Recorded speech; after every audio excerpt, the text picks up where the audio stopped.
कि भारतीय जनता पार्टी और अजीत पवार जी द्वारा जो सरकार बनाई गई है वो एक नाजायज सरकार है जिसके पास बहुमत नहीं, पर इसका निर्णय केवल फ्लोर टेस्ट में हो सकता है।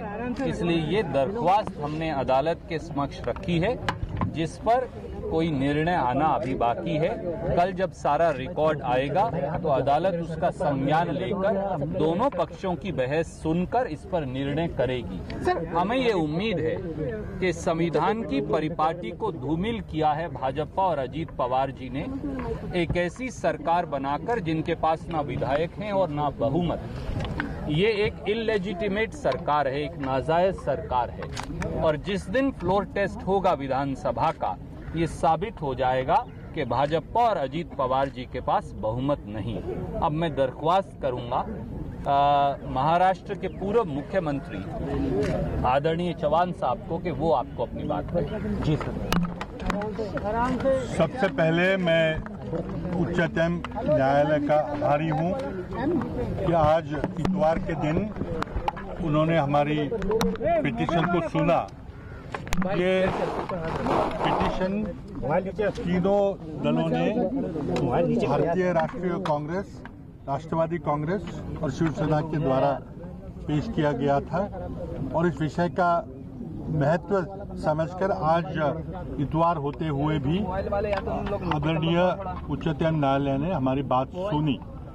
जो फैसला दिया है कि कल 10:30 बजे मामला फिर से सुना जाएगा, और उच्चतम न्यायालय ने मुख्यमंत्री, उप मुख्यमंत्री, माननीय राज्यपाल महोदय को अपनी अपनी बात और सारे कागजात सामने रखने के लिए कहे हैं। हमारी मांग ये है कि ये फडणवीस सरकार एक नाजायज सरकार है, लेजिटिमेट सरकार है, इसे सत्ता में रहने का कोई अधिकार नहीं है। इसलिए तुरंत बिना किसी घोड़ा बाजार के बगैर तुरंत कल ही फ्लोर टेस्ट करने का आदेश दे।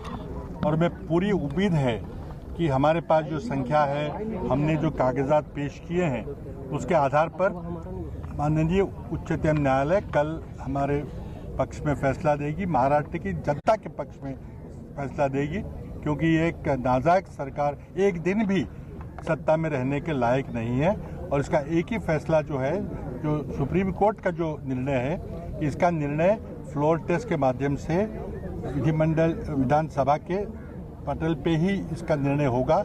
हम मांग करते हैं कि तुरंत ये फैसला करने के आदेश माननीय उच्चतम न्यायालय दें। सर, आपके वकीलों ने कहा कि मेजॉरिटी के लिए वो आज भी तैयार है। क्या आप नंबर्स को लेकर श्योर हैं? सुप्रीम कोर्ट ने 22 नंबर्स को लेकर? सर, आपके वकीलों ने लगातार दलील दी कि हम मेजॉरिटी टेस्ट के लिए तैयार हैं। क्या आप नंबर्स को लेकर श्योर हैं? अगर हम फ्लोर टेस्ट की मांग कर रहे हैं, इसका मतलब क्या है कि हम अगर श्योर नहीं होते तो हम फ्लोर टेस्ट की मांग क्यों करते?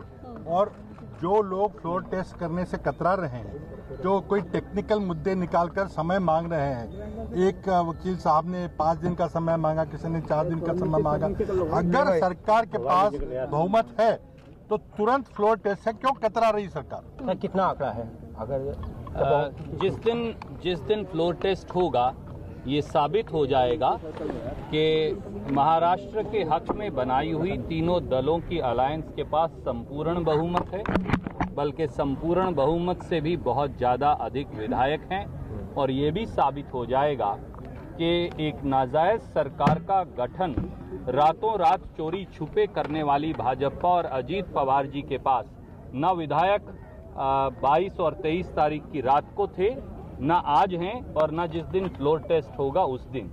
वो लोग फ्लोर टेस्ट जो इस देश के एसआर बोमई के संवैधानिक पीठ के अनुरूप किया जाना है, उससे बच रहे हैं। इससे साफ है कि उनके पास ना विधायक है ना बहुमत। वो एक नाजायज सरकार का रातों रात गवर्नर के ऑफिस का दुरुपयोग कर उन्होंने एक सरकार बना ली है। जिस दिन फ्लोर टेस्ट होगा, उनका अल्पमत साबित हो जाएगा और इस महाराष्ट्र की पक्षधर अलायंस का बहुमत साबित हो। राज्यपाल को जो चिट्ठी दी गई है, सर राज्यपाल को जो चिट्ठी दी गई है वो उसके बारे में जानकारी मांगी गई है, तो आपको लगता है उससे जो है तस्वीर साफ होगी? अगर भारतीय जनता पार्टी ये दावा कर रही है कि उनके पास आंकड़े हैं, तो वो फ्लोर टेस्ट से भाग क्यों रहे हैं? विधानसभा में अपना बहुमत साबित क्यों करने से डर रहे हैं? वो क्यों इस बात से गुरेज कर रहे हैं कि उनके पास अगर बहुमत है तो कल आज ही विधानसभा बुलाइए, अदालत को छोड़िए, दूध का दूध पानी का पानी सामने आ जाएगा और बहुमत साबित हो जाएगा।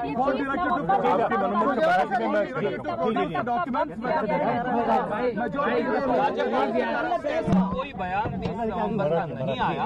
मराठी में बोलेंगे। एक अनौपचारिक तौर से कानून मंत्री ने राज्यपाल की ओर से ये कहा था, वो भी ऑफिशियली नहीं कहा। मुझे नहीं पता ये 30 तारीख आई कहां से है। राज्यपाल जी ने कोई इस बारे में अधिसूचना या पत्र जारी नहीं किया, जो फिर ये दिखाता है कि भाजपा के पास बहुमत नहीं। मैं बिल्कुल संक्षिप्त में अब ये अनुरोध करूंगा कि मराठी में हमारे बहुत सारे साथी हैं, उनके लिए सर इंग्लिश में बोल दो, फिर हट जाएंगे बाकी। सर इंग्लिश में बोल दो, बाकी हट जाएंगे। यस सर, हाँ फिर बाकी हट जाएंगे, मराठी आराम से हो जाएगा। We are extremely thankful to the Honorable Supreme Court of India for taking up a joint petition of the Indian National Congress, the NCP and the Shiv Sena on a Sunday today.